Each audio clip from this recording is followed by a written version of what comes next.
Welcome to the New Books Network. Hello and welcome to another episode on the New Books Network. I'm one of your hosts, Dr. Miranda Melcher, and I'm very excited today to be speaking to Dr. Rowan Dorin about his book titled No Return: Jews, Christian Usurers, and the Spread of Mass Expulsion in Medieval Europe, just out in 2023 from Princeton University Press. This is an absolutely fascinating book that examines the expulsion of Jewish moneylenders from various places in Europe, but gives us the wider picture and the context around that it's not just Jewish moneylenders that are being expelled. There's a whole Christian church law canon element behind this rise of mass expulsions as a policy. And I at least found that it brought kind of a lot of different threads together in a way that made a really clear, richer picture than maybe we might be used to if we look at this sort of time period and these sorts of things from particular narrow angles. So, Rowan, I'm really pleased to welcome you to the podcast to tell us about your book. Well, thank you for having me, Miranda. It's a delight to be here with you today, at least virtually. Well, before we get into the book itself, could you maybe introduce yourself a little bit and explain sort of how and why you came to write this? Sure. So I'm an assistant professor of history at Stanford University in California. I originally hail from Canada. And when I started working on this project about 12 years ago, I thought of myself as an economic history of the Mediterranean, sort of really in the 11th, 12th, 13th centuries.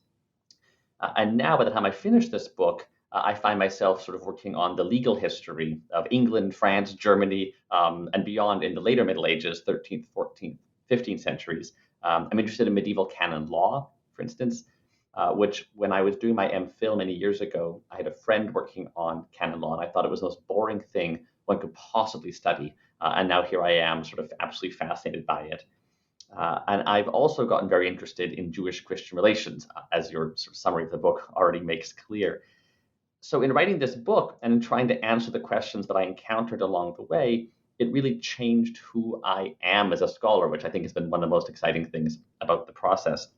Now, why I decided to write this book, the subtitle of the book is, Jews, Christian Usurers, and the Spread of Mass Expulsion in Medieval Europe. But that's not at all what I had in mind when I started. I did not plan to write a book about Jewish-Christian relations or expulsion or moneylending. I started off, as I mentioned, interested in economic history. And I was particularly interested in questions about citizenship and how merchants used citizenship and multiple citizenships as commercial strategies, particularly in the Western Mediterranean. And in the process of researching that, I came across repeated expulsions of Italian merchants from Barcelona and elsewhere in the Crown of Aragon. And I began wondering, well, how widespread were these expulsions of foreign merchants? And as I began sort of pursuing that particular thread, I came across expulsions of foreigners, again, Christian foreigners, on charges of usury, and began to find quite a number of these that I hadn't known about before, and that really had never been sort of pulled together as a phenomenon before. Now, many of these foreigners who were being expelled on grounds of usury were indeed engaging in professional money lending. They're what we now know as, with the Middle Ages, referred to as Lombards or Caorsans, in reference to their sort of supposed origins either in southern France, in the French city of Cahors, or in northern Italy, although most of them by the late 13th century are coming from Piedmont in particular. And in some ways, it might have been a case of destiny that I ended up working on these Lombards, because the very first academic conference that I ever attended just before starting postgraduate studies was in fact in the city of Asti in Piedmont, hosted by the Center for the Study of Lombards, Credit, and Banking. Now, as far as I recall, nobody at that conference mentioned anything about Lombards being expelled, and I might not even have noticed it if they had. But I certainly didn't think at the time that I was going to work on Lombards. But my research evolved. I started following different threads, and here I am back to looking at Lombards being expelled. And I knew something when I started that particular research avenue. I knew something about expulsions of Jews, but I figured that so much had already been done on Jewish expulsions. Surely there wasn't anything more to be said. So I tried to keep my focus on expulsions of Christian moneylenders. But by the time I finished my dissertation, it was clear that, in fact, there was more to be said about expulsions of Jews. I discovered all sorts of parallels and intersections and comparisons and crossovers. And so I then spent the next 6 years sort of writing this book, which tries to offer a robust, I guess, comparative and connected history of the association between usury and expulsion during the Middle Ages. Wow, that is a journey, and what a coincidence. That's It really was. It's very cool. Thank you also say for for sharing anybody who with wants, that. Yeah, go ahead. Tell us anybody who more. wants to work on this topic, the nice thing about doing research in Piedmont is that the wines and food of Piedmont is delicious. So when Yeah. I should have known when I was setting on a research topic that I should choose my research interest based on sort of excellent food and wine, but that again was a happy coincidence. Yeah, I must admit, I personally have never really factored that in, and I'm sort of kicking myself now. How could I have missed such an obvious thing to think about? So very good advice, I think, for many of our listeners. And I think something you kind of raised in that answer, the idea of what we would call money lenders, or what was called then, and there's obviously the book goes into much more detail than we will, but I think it is quite important for us to sort of start with a foundational understanding of like, what exactly is it that we're talking about here? Because usury and money lending can quite often get conflated. But I learned from the book that there is an important distinction, and there were lots of things kind of changing around the profession of money lending in this time period. So before we get into kind of who got expelled and where and when and why, can you help us understand kind of what did professional money lending look like during this time period? Why was it sort of a profession on the rise? Certainly. So, throughout the Middle Ages, in all human societies, there are needs for credit, and in the sort of high and late Middle Ages, this spans the full gamut of society, from kings and popes all the way down to peasants. And obviously, when one is dealing with very large sums of money, the sorts of sums that are being lent to kings and popes and other important figures, there are various sort of sophisticated forms of credit instruments that don't even necessarily require sort of pawns or pledges. Although in some cases they still might. One thinks of sort of crown jewels getting pawned at various points in the Middle Ages. But then if we go down the spectrum, down the social spectrum, all the way down to kind of city dwellers, and even so far down as peasants, we get to sort of level of pawnbroking, which obviously most people know how pawnbroking works. You go in with an object, you give the object to the pawnbroker, and then they give you a sum of money that is less than the value they think they can get for selling that particular object, and then you have a certain amount of time to redeem it before they can auction it off. And throughout sort of the 12th, 13th, 14th, 15th centuries, what's important to note is that professional credit activities, so let's say people who are, formally presenting themselves as providing credit, not just sort of ad hoc lending or monasteries sort of offering someone a bit of sort of a flexibility on when, in fact, they're going to have to pay their dues. But people who sort of specialize in this can be both Jewish and Christian. So one of the great myths of the Middle Ages is that sort of money lending was a monopoly of the Jews. That is, not true anywhere at any time in the Middle Ages, although there are certainly places and times when Jews are, let's say, disproportionately involved in certain areas, or when it's disproportionately important as a source of revenue for Jewish communities. But the key to the book is the fact that throughout the Middle Ages, at least the high and late Middle Ages, credit and professional money lending is being done by both Christians and Jews. And we have, the actual sort of nature of this looks quite different in different places. Jewish money lending in England, for instance, looks very different than Jewish money lending in Austria. There are different sort of governmental organizations of whether it needs to be registered with a government official, whether it needs to be secured with land or sort of movable objects. And the same thing goes for Christian money lending wherever one happens to be, at least insofar as it gets regulated. And usually Christian money lending is a little less regulated than Jewish money lending, partly for problems to do with canon law. Canon law, again, most people think is very boring. It does, in fact, have a major impact on how Christians and Jews and others in medieval Europe go about living their lives. And insofar as money lending is concerned, the main obstacle here is the long-standing prohibition on lending at interest. that we find in the Bible. It gets reiterated sort of ambiguously in the Gospels, and it gets picked up by medieval church thinkers and gradually gets more and more elaborate, more and more developed, more and more expansive over the course of the 12th, 13th, 14th centuries. So what counts as forbidden usury, as it were? So essentially, in the eyes of many medieval church thinkers, any interest on a loan can be usurious and hence forbidden. But there are many, many people who go about their lives in medieval Europe with a very different attitude of what usury is. And to them, usury is, much like it is for us today, excessive interest on a loan. And what excessive is obviously depends, again, on sort of where you are and what the circumstances are. But one of the things I stress in the book is that what counts as usury is really in the eye of the beholder. And we can't sort of just take the definition of a particular 12th century theologian or a particularly 13th century canonist and say, well, this is usury. In fact, there are just many, many different definitions of usury. And there are also many definitions of sort of who counts as a usurer.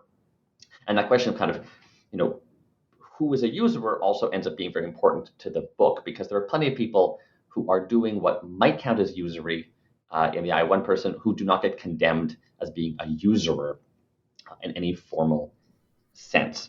So, why you did also ask why it's increasing. Very quickly, as many who work in the Middle Ages know, 12th, 13th century is a period of economic growth. We see increasing monetization, which also means a need for money. We also see increasing urbanization, more and more people living in cities. And just the nature of the trust networks living in cities means that people often no longer have sort of neighbors, major landowners to turn to for short-term credit. So they need to turn to professional money lenders, and hence the importance of both Jews and Christians as professional money lenders in urban contexts in the later Middle Ages. That was a long answer, I apologize. But a really helpful one, because I think that sort of lays a lot of the threads out that we're going to see begin to entangle and come together as we sort of pursue this story of seeing kind of who gets expelled when and why. And kind of, I think the last piece that we might need to discuss before we get into that entanglement is on the other side, right? Usurers being expelled. Okay, expulsion as a punishment, was that a general thing that was already happening? Could you get expelled for other things? To what extent was expelling usurers in particular kind of unique within the realm of this punishment? So from the 11th century onward, we find the expulsion of heretics. And although by the end of the 12th century, that sort of shifts in many parts of Northern Europe to sort of, expelling them from life, as it were, sort of you burn heretics rather than banish them. And then in the late Middle Ages, we have lots of expulsions of vagabonds and beggars. And then, from the 13th century onwards, as I found in the first part of my research, we have plenty of expulsions of foreign merchants. And those are what you might think of as being collective expulsions. So expulsions of those who belong to a group. But of course, we also have throughout the period, and indeed going all the way back to antiquity and continuing on to just about the present, individual expulsions, as it were. So criminal banishment, political exile. And that's happening in the background. And then there's another phenomenon, what we might think of as sort of segregation, which is what in some cases happens with lepers, prostitutes in southern France and elsewhere. And so, the spatial concerns, the question of whether it's collective or individual, these are all sort of not just definitional questions, but they actually change what you're looking at. Is someone expelled to a particular place? When you're sent off to a monastery to be imprisoned in a monastery, you're being sent to that place or expelled to that place. Or are you just being expelled from a place? They say, we don't care where you go, but you have to leave. And whether you're looking at sort of groups or individuals or putting them all together, it sort of changes how you understand the phenomenon. For the purposes of my research, I got really interested in the expulsion of groups, what we might call a collective expulsion, because this was really quite new in the Middle Ages. About 3 decades ago, scholar Benjamin Kedar had an article that really shaped me when I started this project, in which he said that sort of corporate or collective expulsion was a novel phenomenon in the Middle Ages. And, at first blush, that sounds, well, how can that be true? We have all these ancient expulsions. But in fact, as he argued, in the ancient world, you very rarely banished a whole community from your political jurisdiction. you move them around, right? So when the Jews get expelled from Jerusalem and they get sort of deported to Babylon, but they're still operating within the space of the Babylonian sort of realm. They're not being moved outside of it. And the same thing is true largely in the Roman Empire. The most time when they take groups out, you might be expelled from the precincts of the city of Rome, or even maybe from peninsular Italy, but you're not driven from the empire as a whole. The one exception to that comes towards the very end of the Roman Empire with heretics. And I think that sort of Christianity and questions of purification, the purification of space, end up being really important in terms of this shift towards sort of collective expulsion of groups out of particular spaces. So that happens in the late Roman Empire, and then it largely dies off. We find very little evidence of collective expulsion in the Byzantine or Ottoman empires. We find very little evidence of this in other sort of communities globally. I did a lot of reading in comparative punishment, looking at sort of ancient and medieval and early modern phenomena in East Asia and South Asia and Sub-Saharan Africa and Islamic world and Byzantium and Ottoman empires. And really what Kadar sketched out as hypothesis 3 decades ago is really quite true. The emergence of collective expulsion with heretics and then with Jews, as argued with Christian usurers as well in the Middle Ages, really is something that is quite new. And so I got interested in sort of, well, why does this happen in the Middle Ages? What is new, and how does this spread and get accepted? How does a novel punishment like collective expulsion get sort of accepted as a normal thing to do to communities? We in the 20th century are sort of tragically used to this. It's sort of just part of the default landscape of how many governments have dealt with sort of suspect or unwanted or sort of victimized populations. But when it wasn't part of the default repertoire of governmental techniques, sort of how did it become so? And usury ended up being an interesting avenue to explore because unlike leprosy, for instance, and the segregation of lepers, which has biblical antecedents, or heretics, which at least had sort of roots in late Roman law, there is no precedent before the Middle Ages for expelling usurers. And so as I was thinking, well, then how do they justify this? How do you justify something that's new? That seemed like an interesting theme to pursue. And I was reassured here by the fact that when I went looking in the writings of 13th century canon lawyers who were trying to find comparands for this new punishment of sort of usury and expulsion, like they really couldn't find any. They were scouring canon law, they were scouring earlier church sources, they're scouring the Bible, they're scouring Roman law, and they struggled. So that was kind of the perfect launching point to say, okay, this is new. Even they can't really explain sort of this new phenomenon in reference to older phenomena. How does it spread? How does it become common? How does it become accepted? Well, and that's in fact what you answer in the book. And so I will be challenging you for the next few questions to answer that somehow even more succinctly in the form of an interview, with the caveat, of course, to our listeners that the book has all of the detail. So if you want more from these answers, I will direct you to the book. But the obvious place to start with a spread is kind of the first expulsions of usurers. And you show in the book that this happens roughly at the same time in France and England. And again, this kind of goes back to what I said at the beginning of sort of this book is things I was maybe aware of, but hadn't really put together into a wider picture. And this is a great example. I at least had been aware of both of these expulsions, but never really thought of them kind of together or in contrast. And in some ways I felt justified once I read your explanation. I was like, oh yeah, because they aren't actually quite the same thing. The end result is they both expel usurers, and this sort of creates, in some senses, the norm that then spreads further.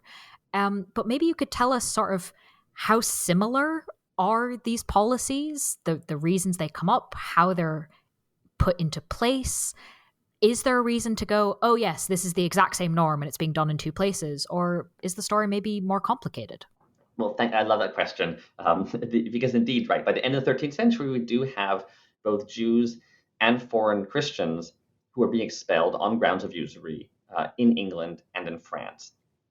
And it's easy, and certain past scholars have looked at this and sort of said, okay, looking at this snapshot, particularly comparatively for Jews, but even if we lump in Christians in there, the same phenomenon happening, same period, there must be kind of a unitary comprehensive explanation for this phenomenon.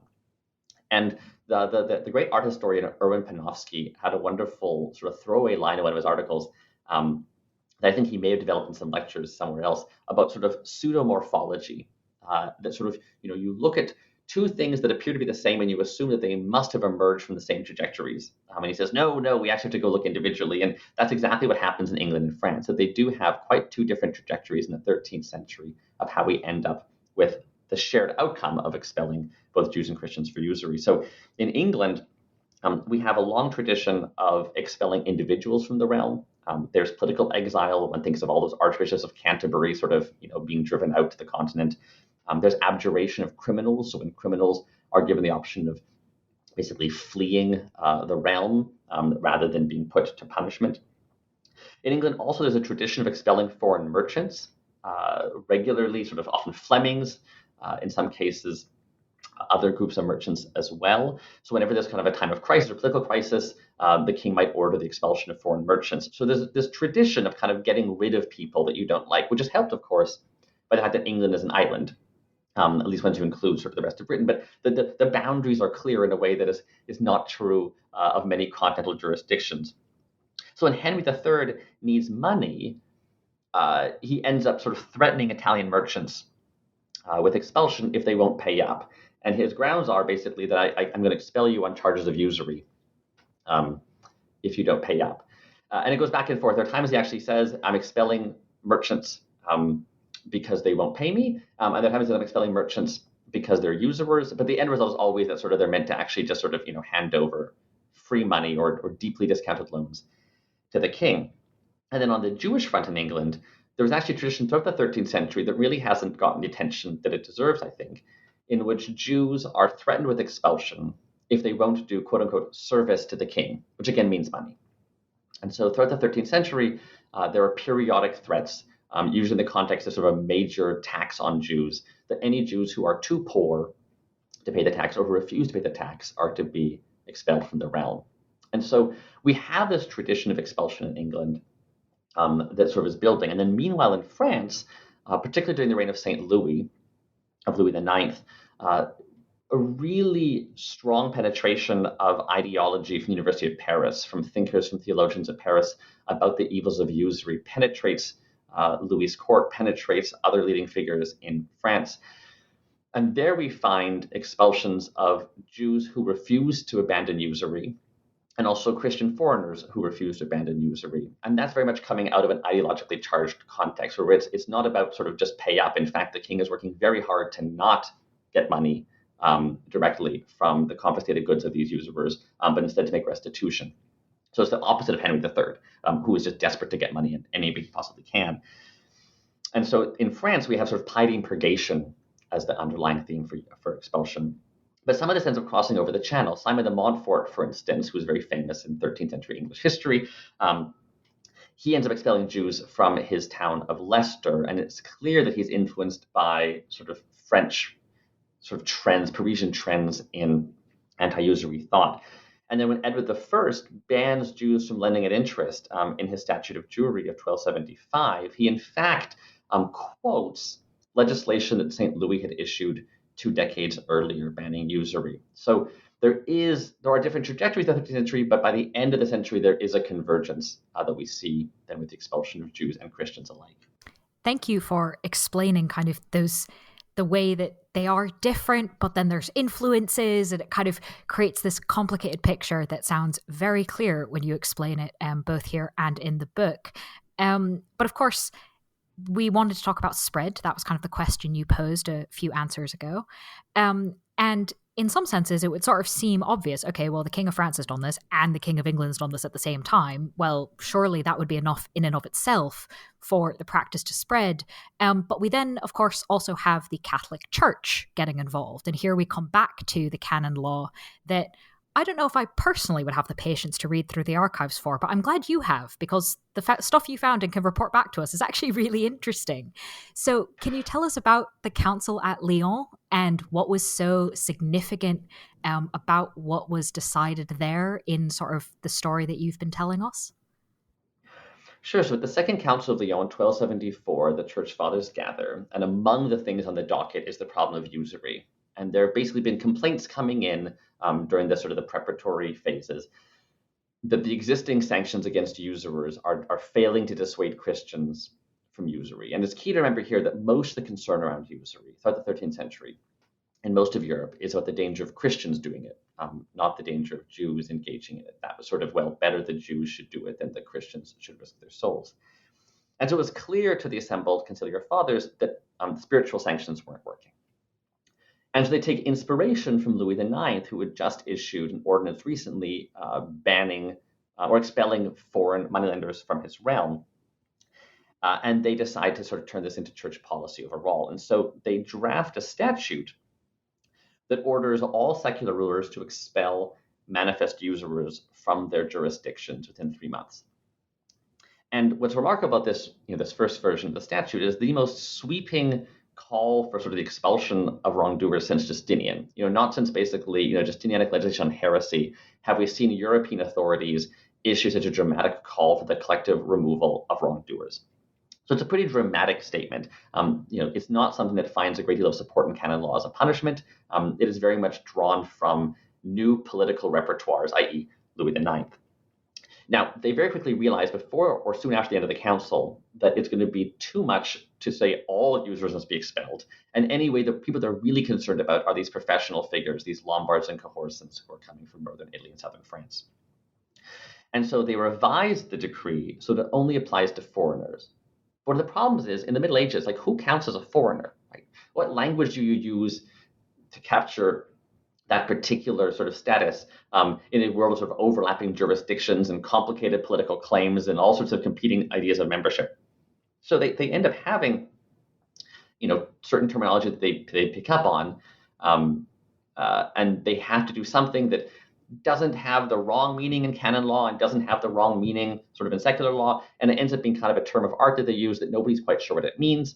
And that causes all sorts of complications afterwards for the people who have to actually implement this decree. And in fact, even more than complications, it creates loopholes for all these professional moneylenders to get out of actually being expelled by saying, oh, no, I'm not a foreigner. I now am a citizen of the town in which I'm lending, or various other stratagems along those lines. Now, what's also important about this decree is that it doesn't specify explicitly that it only applies to Christians.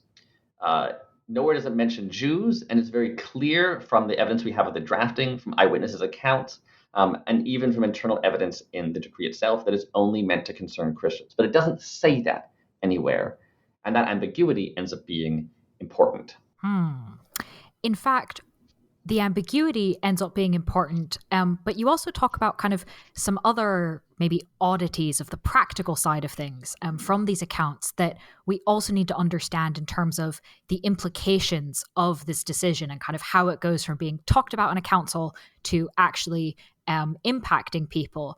And this was, I must say, one thing I really appreciated about the book, that you don't just kind of go, oh, well, it was written in canon law, therefore that must be what actually happened, and investigate kind of, okay, well, they made this decision, but then practically, then what? And I was fascinating to read that the sort of dissemination of this decision, or the lack of dissemination, I suppose, in some cases, really did have an impact. So now that we understand a bit about kind of what was decided, what was sort of explicit versus ambiguous, what happened when this council kind of then decided, okay, now we have to put this into practice? Miranda, I'm so glad when you say that you actually liked reading this part of the book, because it was something that I struggled so hard with to make it A, readable, and B, concise, because much of this part of the book is concerned essentially with silences and absences. It's sort of, hunting all over the place for things that aren't there, that people don't end up copying the decree. They don't end up integrating into their local sources. And so I'm glad when you say that sort of you weren't sort of bored out of your mind by a chapter that in many ways is sort of saying, here's another genre where it doesn't appear, or it appears in sort of mutated form. Because when I started off, I sort of had the implicit narrative dissemination that many people have when they're thinking about church law in the later Middle Ages. The church says the Jews have to wear a distinguishing badge. The church says you have to take communion once a year. And, if pushed, you might say, well, okay, maybe not everybody knew that, or maybe it didn't make it all the way down, but sort of implicitly a lot of scholars tend to write about these decisions as if somehow eventually everybody knew about them. And I was really interested in, how did people know about them and what did they actually know about? This decree is fairly long. It's got some fairly technical language. Like, what ended up actually making its way down to local authorities and local communities? And so I try to think, well, where would you go to trace this? Obviously a lot of oral culture is lost, but in written terms, how would you actually track the dissemination of a new church norm? So one thing I looked at was sermons. I looked at sort of lots of sermons on the cleansing of the temple, on Jesus sort of ejecting demons, on condemnations of usury, and trying to say, okay, do any of these sermons mention this new requirement that you should also expel usurers from your midst? And in fact, like almost none of them do. I looked at hundreds of sermons, and almost none of them mention this. And it's partly because most of them hew to fairly traditional exegetical forms rather than integrating new canonical penalties. They focus on sort of the spiritual cleansing you need to do. You must sort of spiritually cleanse yourself from usury, but they don't say go out and actually drive usurers from your town. And I was looking also at confessional handbooks and handbooks for preachers and pastoral treatises. And certainly the decree gets mentioned in some of these, but often in very abbreviated form. And frequently the expulsion penalty gets dropped altogether. And instead they pick up on another provision in the decree that says you can't rent houses to usurers. So that's fairly common, but often the expulsion penalty is gone. And then also many of these treatises just keep on repeating old material. They just don't update with the latest and newest decisions that are coming out. So you get sort of 15th century handbooks that are still repeating early 13th century material with none of the new stuff being added in. And then synodal statutes were probably the most painful part of this process to hunt down. At Fourth Lateran Council in 1215, the church sort of orders all bishops to get together annually for diocesan synods and to gather their clergy and kind of relate to them decisions that have been made at provincial councils. And provincial councils are also supposed to meet, and those are supposed to kind of take new decisions that are coming out from councils and papal decretals and things and transfer those down in sort of legible form to sort of the clergy and their communities and their suffragan bishops.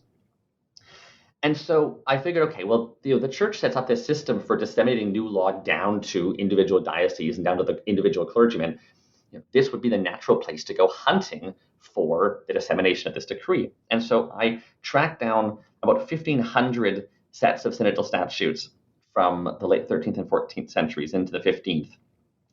And out of these 1,500, and I was running all over sort of Europe, tracking these things down and writing to all sorts of librarians and archivists and friends that I knew in different places, and old MPhil colleagues who could go and look at sort of English evidence, and really looking all over the place. Out of 1,500 synodal statutes that I look at, only about 30 explicitly mention this new expulsion provision, and about 15 call generally for the enforcement of the decree as a whole, without actually saying sort of what that means. They just say, enforce the new decree on usury. And so, what I found, of looking at all these different sources was a lot of reworking, as I said, that the expulsion penalty gets dropped, and a lot of resistance that a lot of bishops and others just really weren't interested in promulgating this new penalty in their jurisdictions. And in fact, the only time that we find bishops actually enforcing it is in cases where their chapters that they're fighting with something else, or other local actors say to the bishops, there's this decree that says you have to expel usurers from your jurisdictions, and if you don't, you are automatically suspended from office. So the only time we actually see bishops doing this is when sort of local political struggles end up, invoking automatic suspension from office as a threat, and then we find bishops actually enforcing expulsion. Otherwise, there's pretty widespread noncompliance. So the obvious question is why, right? If the church cared enough about this to make this decree, why then is it not being enforced? Great question. And I still, there are days I wake up and I still think, like, do my explanations account for such systematic noncompliance? I think a lot of it does go down to either complicity. A lot of the bishops, in fact, are either relying on Jewish or Christian money lenders for loans, or are profiting from them. So they would sort of, grant a license to Christian moneylenders, for instance, and in return for an annual fee, they allow them to sort of do their pawnbroking or their money lending in other forms and sort of leave them untouched by church sanctions. So in some cases, it's just complicity. And we certainly have evidence where local figures or particularly zealous anti-usury activists are complaining that bishops are indeed complicit with moneylenders, and that's why they're not enforcing the decree. But I think there's also a lot of apathy. We tend to notice the texts when we're thinking about the history of the usury prohibition that are the most vehement and the most forceful. And many of those are produced in France and by thinkers associated with Paris or who are trained in that tradition, especially in the 13th century. And those individuals in that line of thinking does play an important role for the conciliar fathers at Lyon. It does shape the thinking of a number of those in the papal curia. But there's an awful lot of figures in most of sort of Western Europe, most of Latin Christendom, for whom usury just doesn't seem to be that big of a deal. They might repeat in some, sermons or in their local statutes some general condemnations of usury, and they'll say, this is terrible and you shouldn't do this. But they're just not all that interested in investing political capital or even spiritual capital in some cases in actually enforcing these sanctions. The view is kind of, okay, leave it to the individuals. They can repent to their confessors or they can burn in hellfire, I suppose. I have other things to worry about. And I think in some ways it's one of the challenges of sort of everybody writing since Weber, who obviously had lots to say about the church's usury prohibition, that we sort of assumed that the church and that the church hierarchy cared as much about usury as the surviving text said it did.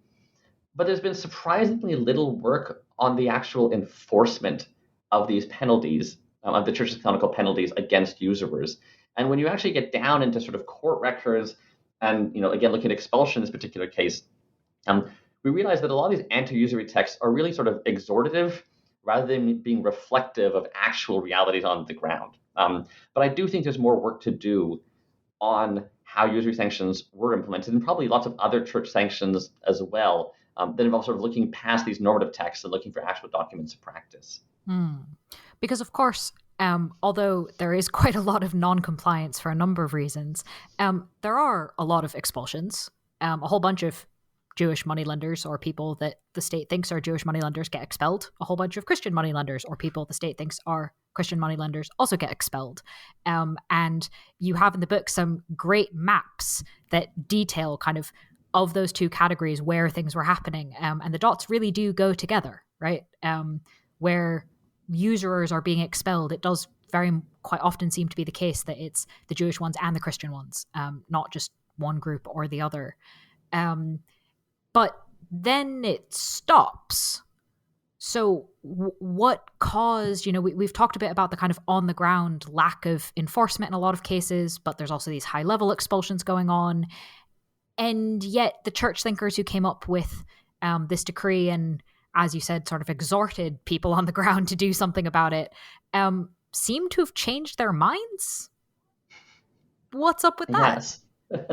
So first of all, I'm glad you mentioned the maps. I was really excited when I first generated these maps, which look at the spaces in which Jews and Christian usurers are expelled. And indeed, the book looks even at expulsions of Jews where usury isn't at stake. I'm also interested in sort of what are the other reasons that people call for the expulsion of Jews. But when you actually map out these expulsions together, the maps are almost identical. And it was one of those moments where sort of I plotted one map, and then I plotted the other map, and I was trying to figure out, which is the map of the Jews and the map of the Christians and the foreigners, and they're almost identical. And that's when it really clicked that this project had to be comparative. How is it that the same spaces that expel Jews, usually on grounds of usury, are also expelling Christian usurers, and vice versa? So that was one of those moments that sort of convinced me that I had to actually spend 6 more years revising this book into a comparative and connected study. And so certainly in terms of actually sort of what the changing of minds, as I mentioned, the decree isn't supposed to be used or isn't intended to be used against Jews. Now, we certainly have rulers who are expelling Jews on grounds of usury quite independent of the decree. So when Edward I of England expels Jews in 1290, he doesn't cite the decree of Lyon as justification, although there's certain aspects of it that might be hanging around in the background, as I argue in the book. But it's not his direct inspiration. But for many other figures in the late 13th and then the 14th centuries, they do read this decree and they say, it just says expel foreign usurers from your domains. And maybe that applies to Jews as well. And so we do find local authorities sort of calling for the expulsion of Jews and Jews engaging in moneylending pursuant to the decree.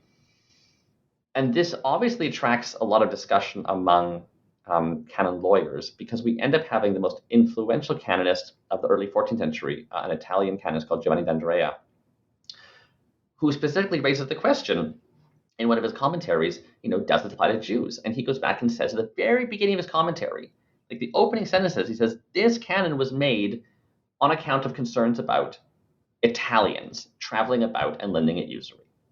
That is the intent of this canon. And what's important is that that commentary becomes hugely sort of popular, very widely circulated. And so a lot of sort of communities might be thinking, do we have to sort of expel Jews pursuant to usury and fraudulence unless we suffer its automatic sanctions? Someone might sort of then pick up a copy of the latest commentary on the decree, and it says, no, this is made for Christians. But of course, not everybody reads legal commentaries, and certainly not everybody reads them very thoroughly. And in the 15th century, we even have a pope who gets asked by the Council of Miranda in Italy, someone has said to them, you actually have to expel the Jews living in your town because of this decree. And they say, what's going on? And they write to the university professors in Bologna, which is nearby, and they get conflicting answers. And so they write to the Pope and say, do we have to expel Jews? Have we in fact, sinned and excommunicated ourselves by harboring Jews in our town? And the Pope responds, I absolve you of your sins, but you have to expel the Jews. And what's fascinating about that is that at this particular moment, the Pope is living in Florence. He's just fled Rome. It seems to be a pretty hasty decision. And then a few years later, people come back to him and are like, really? Is that what you're supposed to do? And he reverses himself. He says, actually, according to the standard commentary on the decree, which cites an eyewitness account, this decree was made to concern only Christians. So no, you don't need to expel Jews. But by that point, it's already too late in some ways, because the idea that you should is now out circulating. And we get sort of legal opinions that end up circulating around Europe, that even after the Pope and others have said, no, it only applies to Christians, they're already out there circulating. They're already saying, yes, this applies to Jews. And, there is no sort of medieval hotline to the papal curia. In many places, there's no kind of, hotline to the University of Bologna and the law professors there. So people end up answering this question with the texts that they have to hand. And those texts, in some cases, say, yes, this decree does demand the expulsion of Jews. And we find a number of cases in Germany in particular, but also in parts of Italy, where Jewish communities are expelled for contravening a decree that was never meant to apply to them in the first place. Well, that's mildly depressing, but also quite fascinating to, again, go back to this idea of sort of how does the church disseminate its decisions, and remembering that kind of history as it played out is not necessarily the same as like, here's an official document we can currently see in an archive. That must be what actually happened. So thank you for trawling through all of those many, many, many documents and coming up with a coherent story to explain it and tell it to us now. And that leads me really only to my last question, which, okay, I admit feels a little bit mean. The book has just come out. You have detailed how much work it was. But is there anything you might have your eye on next? So I'm still really intrigued by these questions about the unevenness of sort of normative knowledge and the uneven sort of dissemination of new laws, new norms, new ideas. That's something that I did not think that would be the outcome of this book at all, but it has really lingered with me, and it makes me wonder, okay, well, what else? If this decree looks this uneven as it makes it to the ground, if it gets reinterpreted in these radical ways, what else sort of in medieval law ends up looking like this? And so the project I'm working on now is going back to synodal statutes and other sort of local sources of law and trying to understand sort of how different canon law looks on the ground than it does in sort of the learned context. If we were to write a history of what the church required based on what was being told to local communities, maybe preached in their communities, maybe sort of spelled out in local statutes that are then sort of copied down and taken back by literate priests, what would that look like? What did they think they had to do or believe about Jews or heretics or any sort of ritual practices? And how does that vary across time and place? So it's meant to in some ways be sort of rethinking medieval law from a very local perspective. And I'm also interested in that process in where the bishops fit in, because often when they end up repromulgating these laws, they don't say by order of the papacy or by order of the council. They just say, we order that. And we have this vision often of, at least the narrative of canon law as sort of serving as this unifying force across much of Latin Christendom over the course of the later Middle Ages. It gets more and more standardized, it's more and more centralized. And so maybe it's playing this role as Christians come to sort of be aware of their shared membership in a community of practice and belief. But maybe lots of these people on the ground actually thought that what they're being told to do was just what their bishop wanted. Like maybe they don't know that in the next diocese, the next province, somewhere else in Christendom, others are being told the same thing. If it's just being presented as, I, the bishop, tell you to do this, like, is it just seen as local? So I think there's a lot of questions left about sort of what law feels like and is believed to be and where the authority is coming from. And I'm trying to answer that in my next project. Okay, please write that book and come back and tell us about it. That would be fascinating. Well, thank you again. And thank you for reading my book and for being so excited. It's wonderful to have an early reader and hear that what I'm trying to argue is already coming through so clearly. So thank you so much. Well, thank you for doing the interview. And for our listeners who might become additional readers of the book, I will remind you that the title is No Return, Jews, Christian Usurers, and the Spread of Mass Expulsion in Medieval Europe, just out in 2023 from Princeton University Press.